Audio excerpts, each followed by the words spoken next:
Amen. Praise God.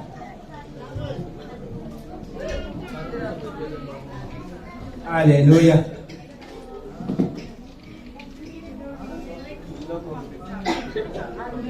Amen po.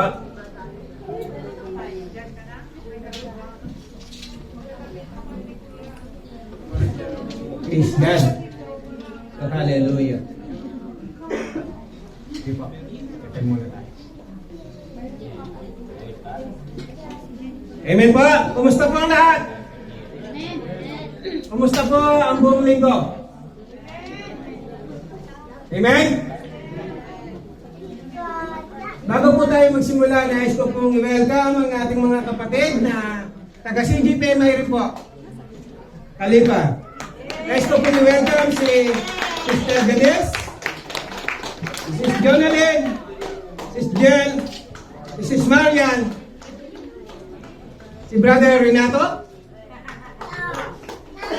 si Sis Marisol at si Sis Nelsa, and si Sis Maria Ellis. Amen. Okay po, sabay-sabay po natin silang welcome in 1, 2, 3. Welcome! Amen. Praise God po. Hindi po aksidente na kayo ay naririto, bagkos kayo po ay dinala ng Panginoon dito for a purpose. Amen po? Amen. Handa na po ba tayo sa salita ng ating Panginoon?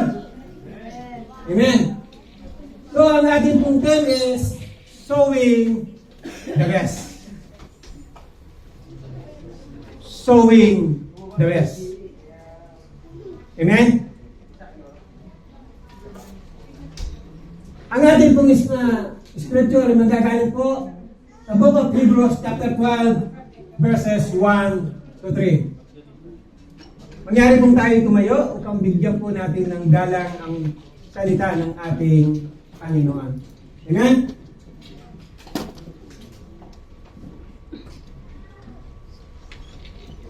Sabi po rito, Hebrews chapter 12 verses 1 to 3. Therefore, since we are surrounded by such a great cloud of witnesses, let us throw off everything that hinders and the sin that so easily entangles, and let us run with perseverance the race marked out for us. So ito, sabi niya, fixing our eyes on Jesus, the pioneer and the perfecter of our faith. For the joy set before him, he endured the cross, scorning its shame, and sat down at the right hand of the throne of God. The 3, consider him who endured such opposition from sinners, so that you will not grow weary and lose heart. Let us pray. Hallelujah. Hallelujah.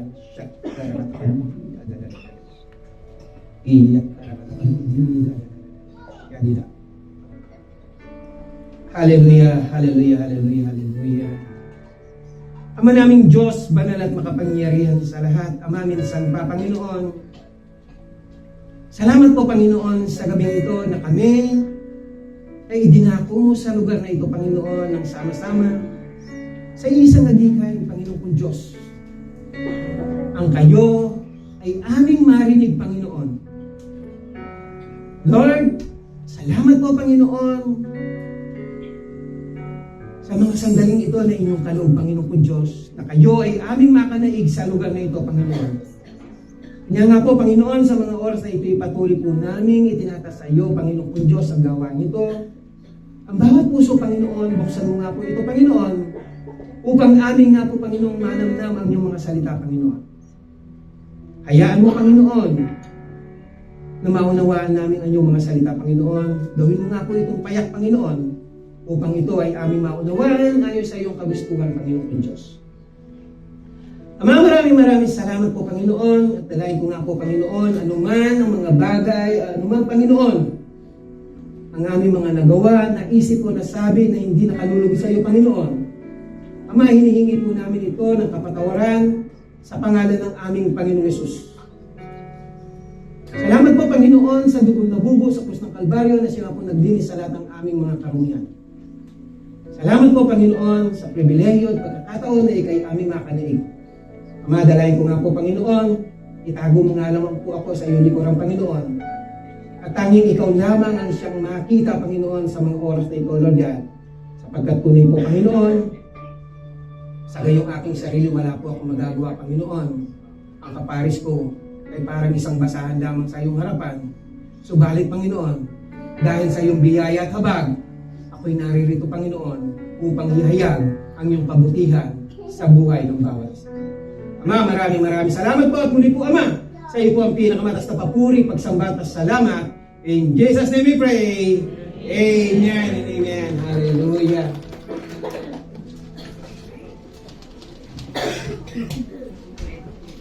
Excited na po ba ang lahat? Amen? George, bakal up.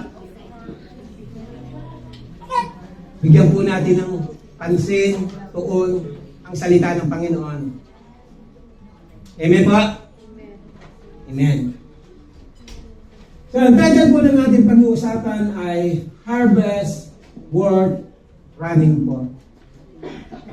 Sino po dito ang mahilig mag-garden? Amen? Sino po mahilig mag-garden dito? Pag nag-garden tayo, gusto natin maganda yung garden, di ba? Itatanim natin yung mga magagandang bulaklak. Tama po?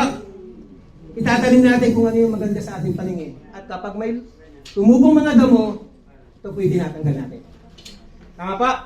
Bakit? Kasi po, ang damong ito ay makikipag-agawan sa sustansya na dapat sana'y makukuha ng halamang ating itinanim. Tama po? Same thing po sa buhay natin bilang isang Kristiyano. Bilang isang mananampalataya ng ating Panginoong Yesus. Amen? Kaya nga po, sabi po rito, God's believers must choose to sow good seed and reject the bad ones. Reject the bad ones. Kailangan po bilang isang mga mananampalataya, we must always choose what seed we will sow. Amen? Ano nga po sabi nito? God's believers are sowing the best by throwing the sins that entangles. Yan pong mga kasalanan na yan, yan ang damo na tumutubo sa tabi ng iyong mga pananim kung bakit ang iyong mga tanim ay hindi lumalago. Amen? Tanungin mo ang katabi mo, kapatid, anong damong meron ka pa sa buhay mo hanggang ngayon? Amen? Hanggang ngayon ba, ikaw ay may mga pinangahawakan ka pa sa buhay mo na umaagaw sa iyong buhay Kristiyano? Amen? Kaya nga po, sabi nga po rito, in verse 1, sabi ko niya rito, therefore, since we are surrounded by such great cloud of witnesses, sabi po niya, let us throw off everything that hinders the sin that so easily entangles. Kapatid, kumusta ang buhay Kristiyano? Kumusta ang relasyon mo sa ating Panginoon? Ito ba ay lumalabo? Ito ba ay nakukontribute mo, kapatid? Ginagambot mo ba ang paligid ng iyong puno upang ito ay lumago? Kapatid, para lumago ang ating pananim, kailangan po natin itong pagtuunan ang panahon. Tama po? Kailangan po natin itong bungkalin ang kanyang paligid upang ito ay mas madaling lumaki. Tama po? Same din po kapatid sa buhay natin bilang isang Kristiyano. Kailangan po nating bungkalin ang ating pananampalataya sa pamamagitan ng tamang relasyon. Sa pamamagitan ng ating mga pananalangin sa ating Panginoon. Ilang beses ka pa ba nakakapanalangin, kapatid? Meron ka pa bang oras manalangin? O baka naman, sobrang busy ka na sa iyong trabaho. Sobrang busy ka na sa iyong karir. O baka naman mananalangin ka kung kailan mo lang kailangan. Kapatid, kapag ang damo ay lumusot sa tabi ng iyong pananim, tandaan mo kapatid, ang iyong pananim ay manghihina. Bakit? Kasi nga po, ang bitamina na sana nakukuha ng iyong pananim ay nakukuha ng damong nakapaligid. Tama po? Kaya nga po, ang sabi na natin binasa, let us throw off everything that hinders. Ano ang naghihinder sa iyong pananampalataya? Ano ang naghihinder sa iyo ngayon, sa iyong buhay Kristiyano? Kung bakit hindi ka lumalago? Baka kaya kahit dahil hindi ka lumalago, dahil mas inuuna mo pang binibigyan ng pansin yung mga kasamahan mo kung ano ang kanilang ginagawa. Lahat ng kanilang mga ginagawa, pinapansin mo. Imbes na bigyan mo ng panahon sa pananalangin, imbes na gumawa ka para sa ating Panginoon, higit mo pang tinitingnan ang pagkakamali ng iyong mga kapatiran. Kapatid, sabi ng ating binasa, let us throw off everything that hinders para ikaw ay lumago. Instead, kapatid, mag-focus ka sa ating Panginoon. Amen? You have to seed the time of prayer. You have to sow the seed of obedience. You must sow the seed of faithfulness. Na kahit walang nakakakita sa iyo, kapatid, sa iyong mga kasama sa church, sa iyong mga leader, ginagawa mo kung ano pinagagawa ng Panginoon. Amen? Upang sa ganong kapatid, lumago ang ating pananampalataya. Kapag ang itinanim mong buto ay buto ng kapalaluan, ano ang marireceive mo? Ano ang tutubo? Buto ng kapahamakan. Tama? Bakit? Kasi nagtanim ka ng buto ng kapalaluan. Amen? Kaya nga sabi kapatid, you must choose. You must select the seed that you will going to sow. Amen? Let us know, kapatid. As a Christian, welcome po. Welcome po sa Amen?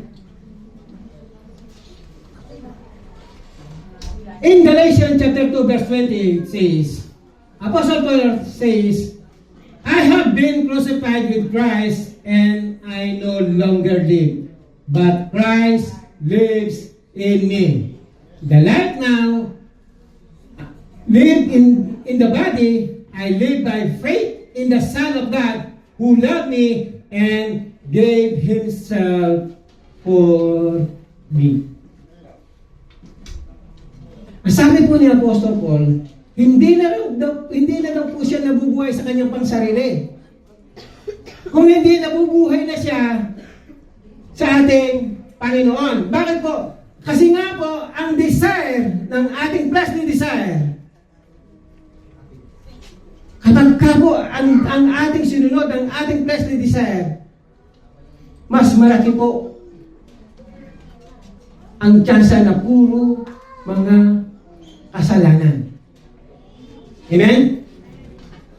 Dahil ang desire ng flesh na ito ay ang pawang mga bagay na kapagbibigay sa kanya ng kasiyahan. Tama po? Kasi yun po yung dinidesign natin bilang isang tao. Dahil yun ang nature ng tao. Amen? Tapos magtataka ka, sasabihin mo, Lord, bakit mo lang tinanggap kita ganito ang naging buhay ko? Parang lalo yata ang dumalala ang buhay ko. Tama? Ba't ang tanong, kapatid? Tinanggap mo nga ba ng totoo sa puso mo ang ating Panginoon? Tinanggap mo nga ba talaga? Kasi kung tinanggap mo ng totoo sa buhay mo ang ating Panginoon, imposible, kapatid, na hindi ka matatransform. Imposible na hindi mo itatapon ang mga bagay na walang kwenta sa buhay mo. Amen?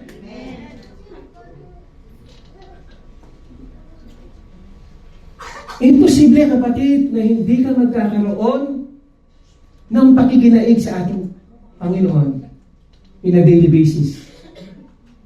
Imposible na hindi mo ibibigay ang quality na oras sa Kanya. Sino po dito ang nagmamahal? Amen? Sino po dito na kapag nagmahal, ibinibigay ang lahat? Amen? Ang tanong, bakit? Bakit? Bakit mo ibinibigay lahat? Dahil mahal mo siya. Tama? Ganon din po ang ating Panginoon. Ganon din po dapat sa ating buhay Kristiyano. Bakit? Ang sabi nga po ng Bible, di ba? For God so loved the world that He gave His only begotten Son, that whoever believes in Him should not perish. Ganyan ka minahal ng ating Diyos Ama, na maging ang kanyang kaisa-isang anak ay hindi niya pinag-create upang ikaw at ako ay maligtas. Amen? Kaya nga, kapatid, huwag mong ipagwalang bahala. Habang may panahon ka, kapatid, bunutin mo ang mga damong tumutubo sa paligid ng iyong pananim. Bunutin mo ang mga kasalanan na sa iyo ay pumapalibot. Upang sa ganun, kapatid, ang iyong relasyon sa Panginoon ay lumago. Amen? Tandaan niyo, kapatid, habang may kumukuhang damong bitamina sa iyong inilalagay na bitamina sa pananim mo, hindi yan magbubunga, hindi yan lalago. Amen? Kaya para lumago ito, kapatid, ngayon pa lamang magbunot ka na. Bigyan mo ng panahon. Panahon ng pakikipagdilig sa ating Panginoon. Paano mo masasabi na mahal mo ang Panginoon ni hindi mo nga siya binibigyan ng panahon na makausap siya? Ni hindi mo nga siya kinakausap? Gusto mo ba yun ang mahal mo ay hindi kanya kinakausap? As in, magkatabi lang kayo sa isang upuan, pero hindi kayo nag-uusap?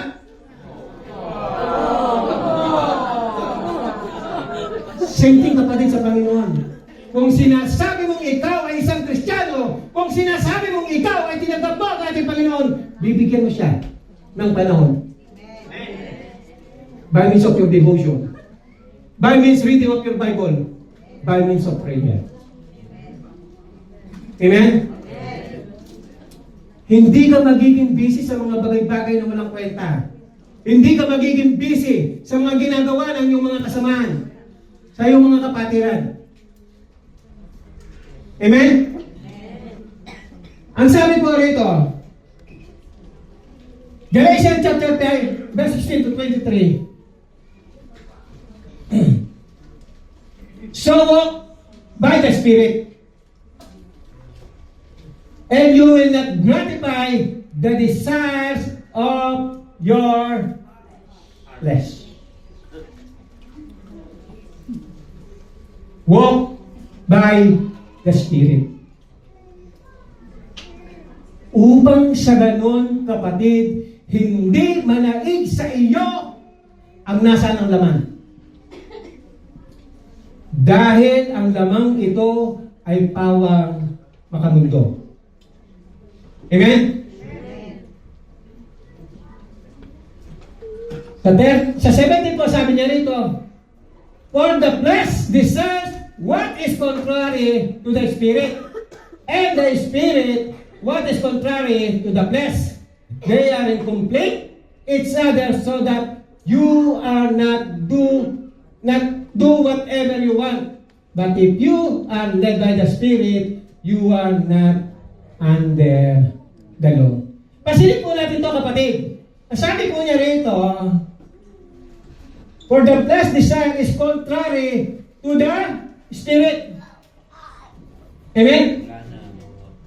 Kasi nga po, hindi po kailanman ayon ang katawan sa Espiritu kapag ito ang siyang binigyan natin ng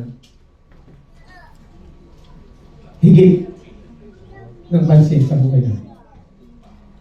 Amen? Bakit? Kasi nga po, ang katawan ito, ang nais po nito ay pawang mga temporary. Pawang mga pansamantalang kagalakan dito sa mundong ito.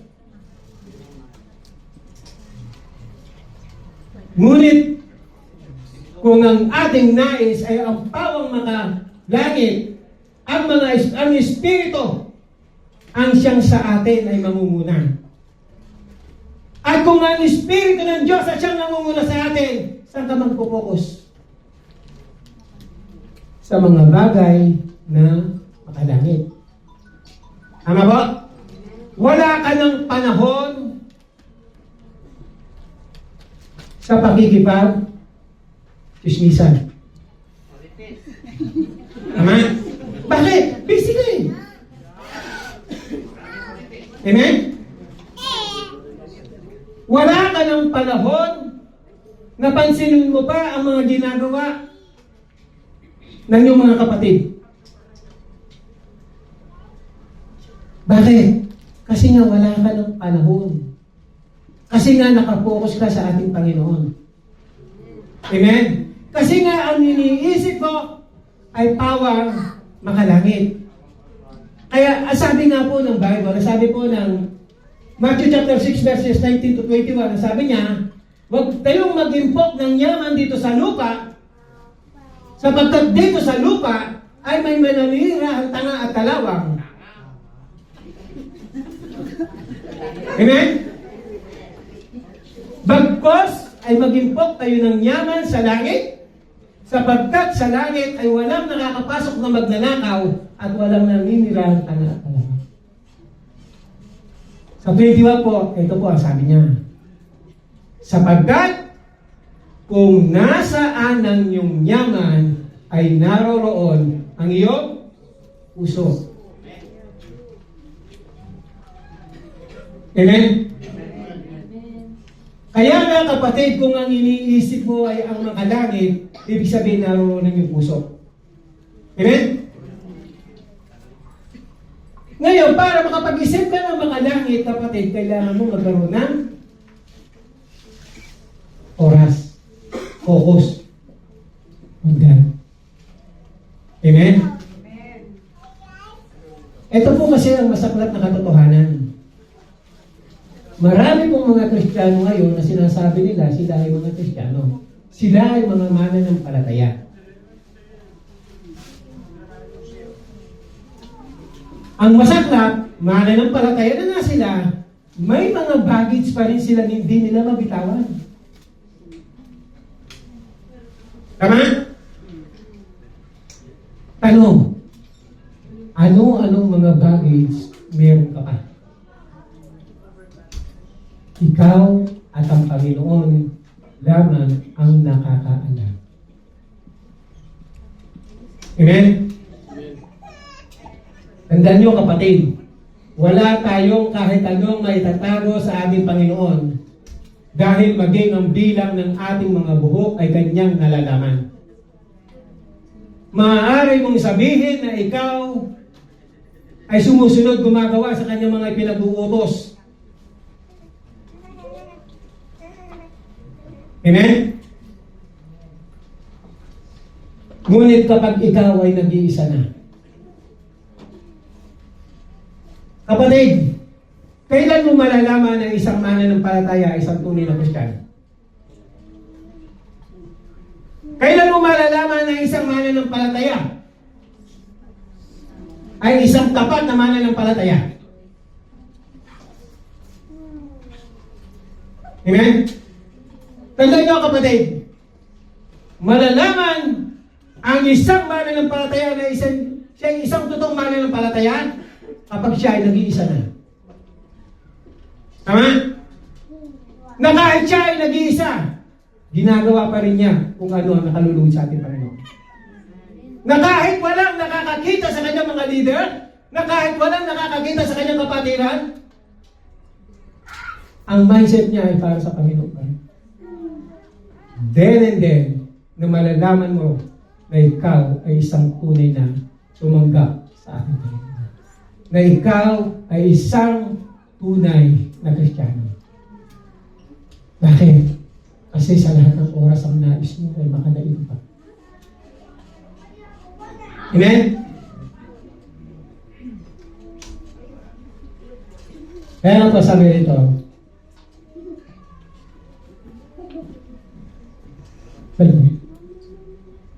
sabi po niya rito, the acts of the flesh are obvious.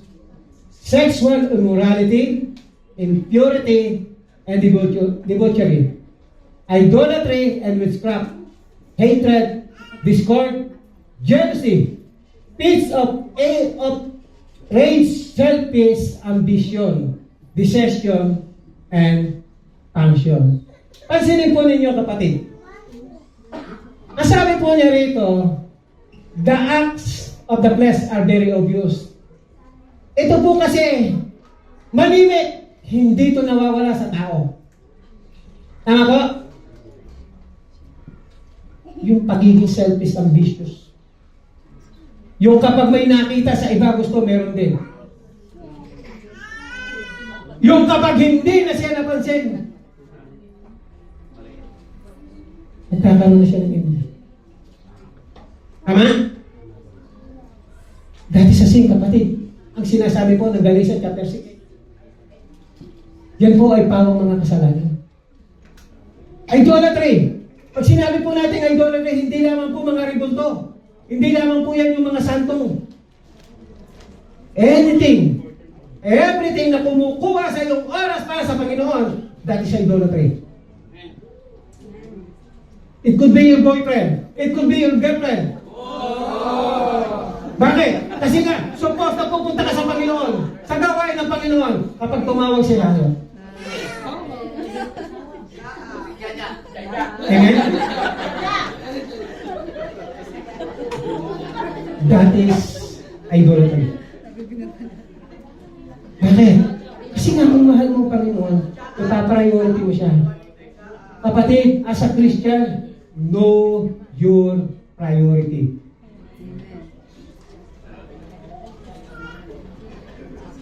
Know your priority. At para mag-mature tayo kapatid bilang isang Kristiyano, dapat nagkakaroon po tayo o meron tayong oras na ginugugol para sa Panginoon. Sa pag-aaral, sa pagbabasa, sa pananalangin. Amen? Alam niyo po, ito po yung isa sa mga mga tao. Ang tao, gusto niyang makarating sa langit. Amen? Tama ba? Gusto niyo makarating sa langit? Ang problema, kung yung just lang, naririto lamang na napupuntahan niya physically, hindi siya makapunta. Huwag mo pa sa langit. Tama? Kapatid, know your priority. Being a Christian. Amen?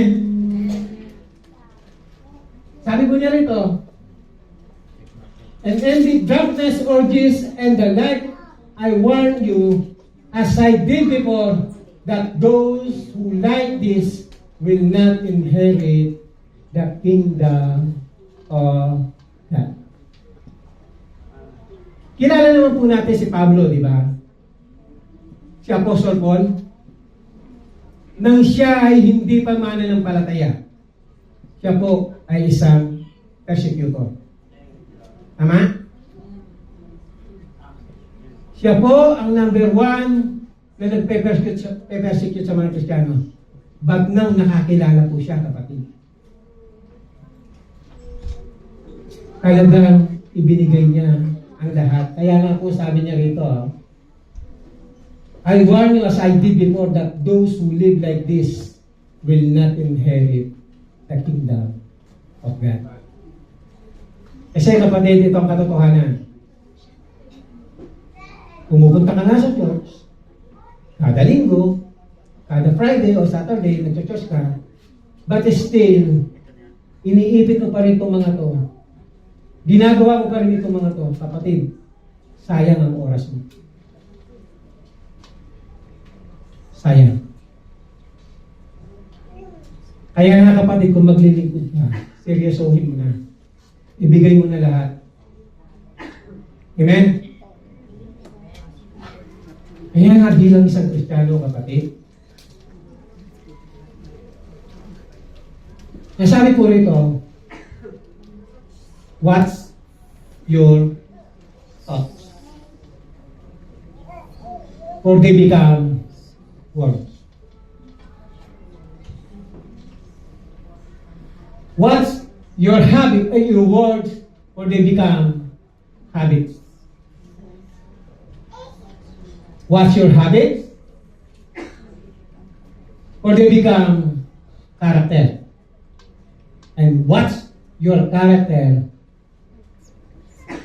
Or it becomes you. Kapatid, tandaan po natin, kung ano ang nilalagay natin sa ating kaisipan, kung ano ang nilalagay natin sa ating subconscious, sa ating isipan, yan po ang pinoproseso natin sa ating puso. Amen?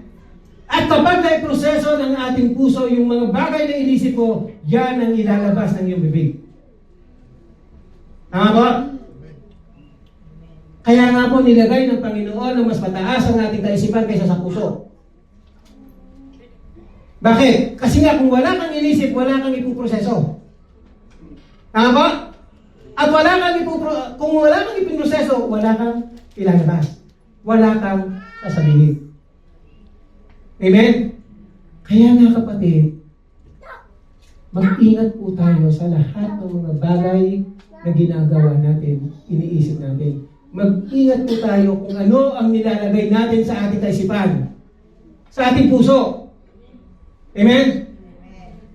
Kapag tama ang nilagay natin sa ating isipan at puso ay ang pawang mga makalangit, of course, ang lalabas po sa ating bibig ay ang mga bagay na makalulungkot sa atin.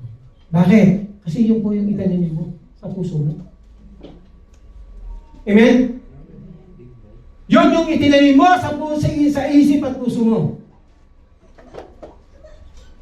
At dahil yan ang itinanim mo, yan ang magbubunga. Amen? At tandaan po natin kapatid, kapag ka po tayo ay nakapokus sa ating Panginoon, magkakaroon po tayo ng tunay na kagalakan. Magkakaroon po tayo ng real joy. Bakit? Kasi nga po, ang joy ay makukuha lang natin sa ating Panginoon. Ang joy ay hindi po natin makukuha sa mundong ito. Magkaiba po ang joy at ang happiness. Alam niyo po ba kung ano ibig sabihin ng joy? Joy, it means Jesus on you.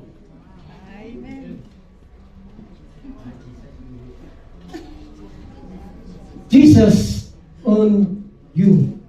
Kaya nga po, imposible na kapag ikaw ay sinasabi mo na tinanggap mo si Kristo, na wala kang kagalakan sa puso. Bakit? Kasi nga po si Jesus mismo ang tunay na kagalakan. Si Jesus mismo, Jesus Himself is the real joy. Jesus Himself is the real love. Jesus Himself is the real peace. Amen? Kaya imposible na tinanggap mo si Kristo na hindi ka magkakaroon ng real joy. Matatanong, paano natin mararanasan ang real joy? Sabi po niya, God's believers throwing the best by throwing the sin that entangles. At ang pangalawa po, sabi niya, God believers are throwing the best by fixing our eyes to Jesus. Amen? Sabi po niya rito, fixing our eyes on Jesus, the pioneer and the perfecter of our faith.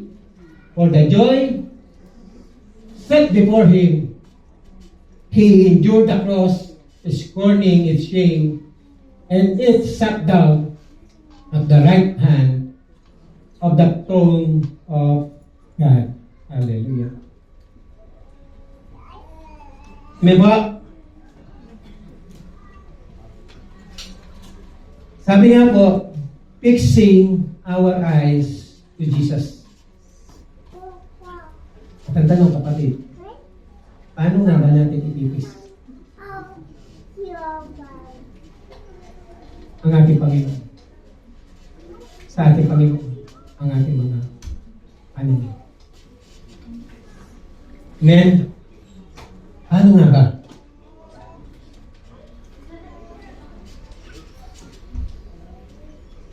Sabi po niya rito, Deuteronomy 5:30-33, sabi po niya rito, go, tell them to return to their tents. Ang kausap po dito ng Panginoon si Moses. Noong po panahon na ang mga Israelites ay nag-scatter.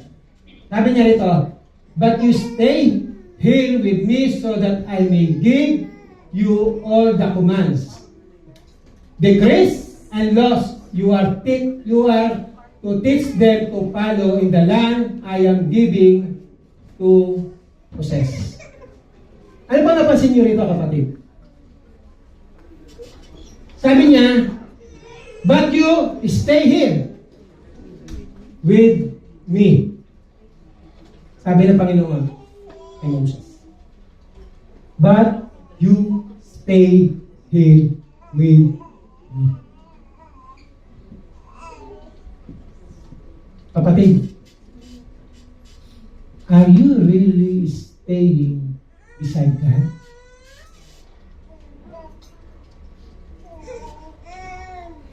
To stay with God, kapatid, para malaman po natin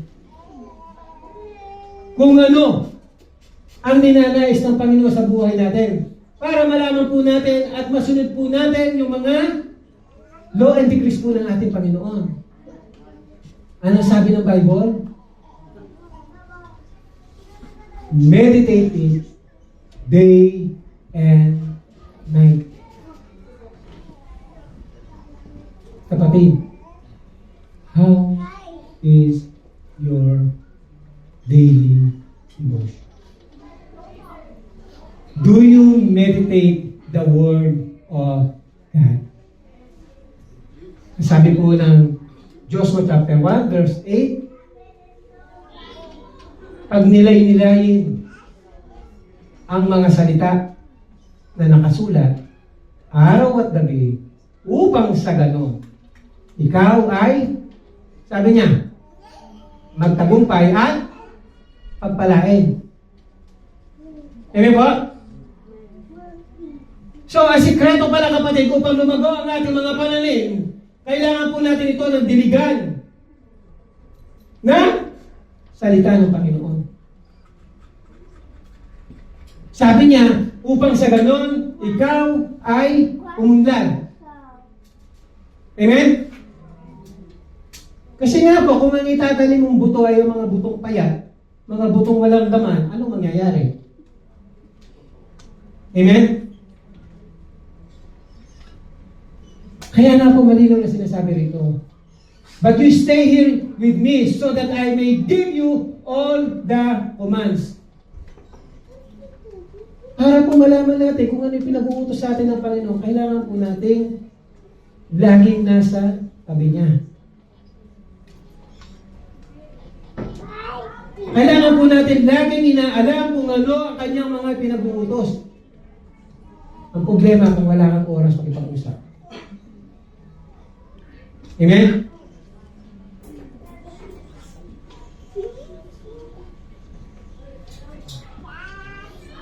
Sabi po niya rito sa 32, so be careful to do what the Lord your God has commanded you.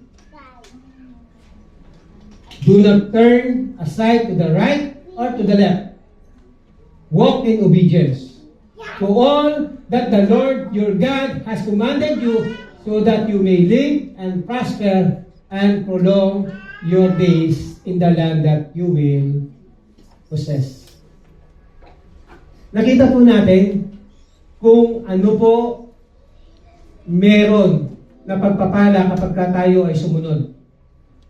Malinaw po sinasabi niya rito, ang sabi po niya, walk in obedience to all the Lord your God has commanded you, so that you will may live and prosper and prolong your days. Ang sikreto para humaba ang buhay, maging masunurin. Ang sikreto para ikaw ay pagpalain, maging matapat. Amen? Ang sikreto para magkaroon ng kadalakan sa puso, kailangan po natin na i-fix natin. Ituon natin ang ating mga paningin, ituon natin ang ating puso sa ating nag-iisang Diyos. Kaya nga po sabi niya, fix your eyes on Jesus, the author and the perfecter of our faith. Kasi nga po ganito, kaya nga po sabi niya, the author and the perfecter of our faith.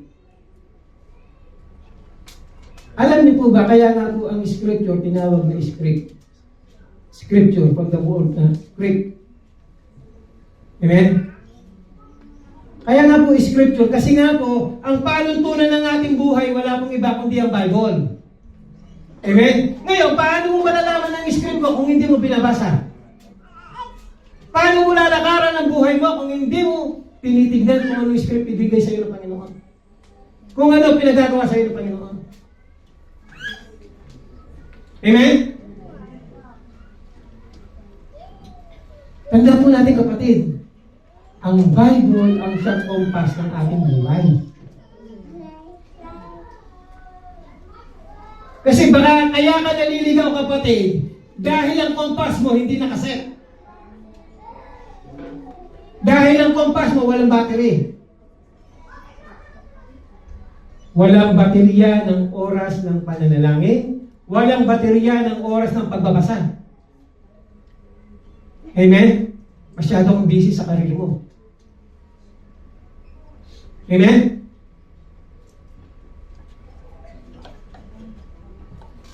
Kaya nga po sabi niya, so be careful to do what the Lord, your God, has commanded you. So be careful to do what the Lord has commanded. Kapatid, anong command meron pinagagawa sa iyo ng ating Panginoon? Sa buhay mo. Anong command? Amen?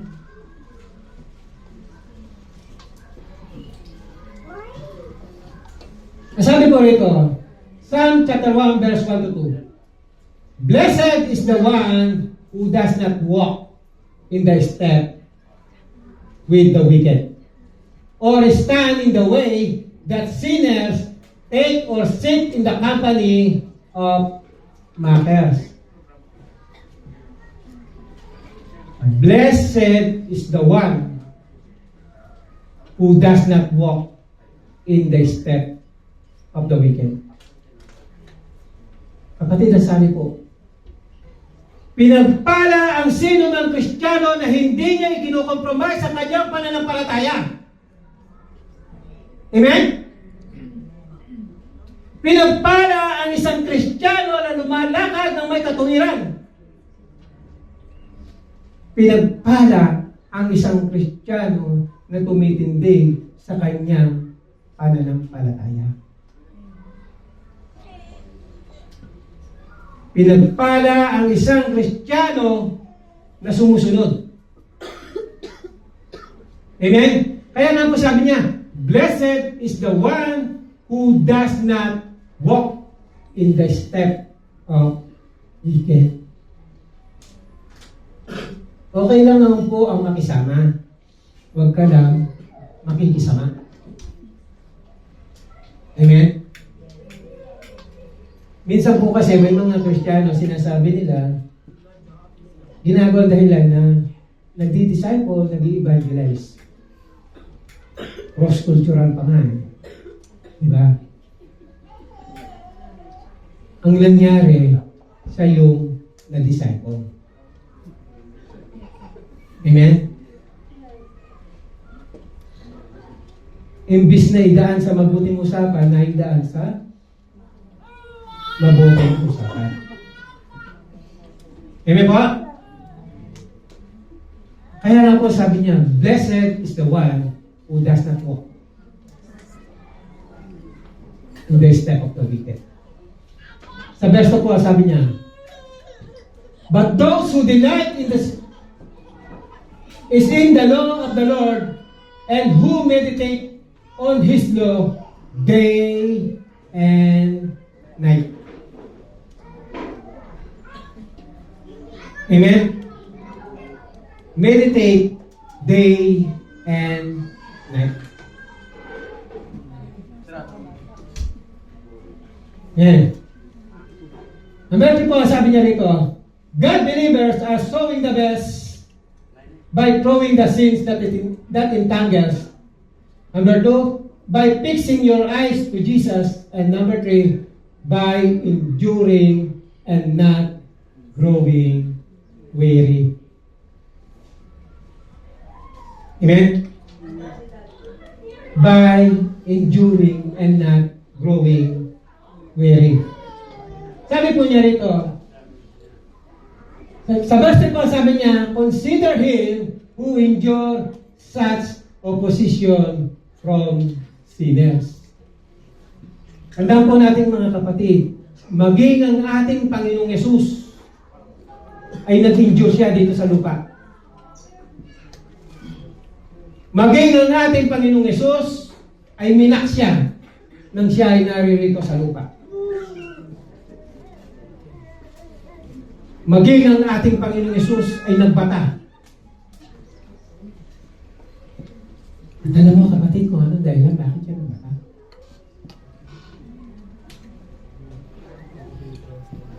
Ang ating Panginoong Yesus ay nagbata dahil sa iyo at sa akin. Upang sa ganon, ikaw at ako ay maligtas. Upang sa ganon, ikaw at ako ay kanyang makasama doon sa kanyang kaharian sa pamamagitan ng pagtanggap sa Ayan, kung ikaw man ngayon, kapatid, ay nagbabata ng kapigatian sa buhay mo ngayon, kapatid, magalak ka.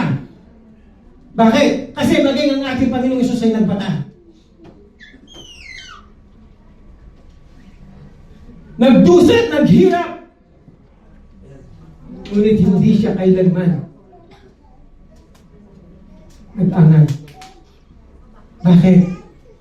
Yan ay dahil sa pagmamahal niya sa iyo at sa akin. Kaya na kapatid, kung ikaw ang isang Kristiyano na hanggang ngayon ay namumuhay pa rin sa mga kasalanan, kapatid, tumingala ka at tignan mo. Kung hanggang ngayon, kapatid, ay hindi pa, kung hanggang ngayon, ay hindi mo pa mabitawan ang mga bagay na sa iyo ay tumatali, kapatid, ngayon ang panahon na dapat mo nang isuko. Ngayon ang panahon na dapat ka na magbunot ng mga gamot na nakapaligid sa iyong mga pananim. Amen? Ikaw lang, kapatid, at ang Panginoon kung ano ang damong iyan. Maaaring iyan ay damo ng relasyon, damo ng mga kasalanan, damo na hindi mo mabitaw-bitawan, na hindi mo mabunot-bunot kasi siya ang nagbibigay ng kagalakan sa iyo. Kapatid, tandaan po natin, there is no other real joy except Jesus Christ. Jesus Christ alone is the real joy. Amen? Kaya nga po, sabi niya, so that you will not grow weary and lose heart. Kasi nga po, kapatid, yung mga yan ang siyang naghihinder. Yung mga yan ang siyang nagiging dahilan kung bakit ikaw ay balisa. Amen? Kasi nga po ang ating Panginoon ay holy. We cannot serve at the same time God and Mammon. You have to choose to whom you will serve. Amen? You have to choose the good seed that you will sow. Tandaan po natin, kapatid, kapag ang binhing itinanim natin ay ang mabuting binhi, tayo po ay aani ng mga mabubuting bunga. Amen? Amen? Kaya nga po sabi ng Bible, di ba? What you sow is what you reap. Amen? Kaya nga, kapatid, piliin po natin ang mga pananim na marapat po nating itanim. Amen? Sabi po niya rito, Jesus endured immense suffering and shame, including betrayal, public mockery, whipping, and crucifixion, to fulfill His mission of redemption. Handa po natin, kapatid, at tulad ng isang binhi, hindi po yan tutubo kung hindi natin yan itatanim. Tama? At kapag ang binhi ay itinanim, yan po ay tatakpan ng lupa. Tama po? Didilig siya. Ano pong ibig sabihin nito? Ibig po sabihin, kapatid, katulad ko nito, Jesus endured immense suffering and shame. Tayo po, kapatid, bilang isang Kristiyano, hindi po tayo exempted sa mga struggle sa buhay. Hindi po tayo exempted sa mga trials. But kapatid, ano po ang maganda rito? Sa pamamagitan ng mga struggles na yan, mga trials na yan, kapatid, tumitibay, lumalakas ang iyong pananampalataya. Amen po? Dahil sa mga struggle na yan, kapatid, ikaw ay nagkakaroon ng panahon. Amen?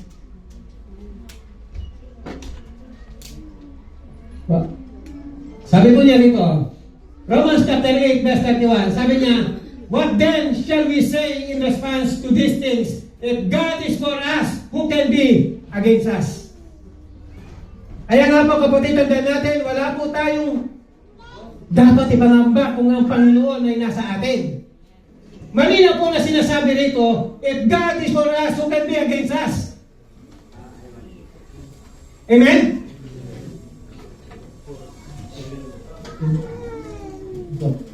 In Thessalonians chapter 3 verse 3, Second Thessalonians sabi po niya, but the Lord is faithful, and He will strengthen you and protect you from the evil one. Kaya nga kapatid, kung ano man ang iyong mga pinagdaraanan ngayon, ang sabi po rito, but the Lord is faithful. And He will strengthen you and protect you from evil. Amen? Kaya nga kahit anong pinagdaraanan mo ngayon kapatid, rest assured, God is with you. Siya ang sa iyo ay sasama. Sabi po rito, in conclusion po, sabi niya rito, sabi po niya rito, God's believers saw the best by letting go of sin, looking to Jesus and running the race with endurance. As we live this way, our lives will reflect God's glory and produce a harvest that blesses others and honors Him. Let us continue to sow faithfully, knowing that in due time, God will bring the increase of your harvest. Amen po? At ito po ang last verse na iiwan ko sa inyo. Sabi po niya rito, you, dear children, are from God and heaven, and have overcome them, because the one who is in you is greater than the one who is in the world.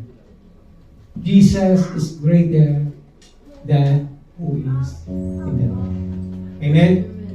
To God be the glory.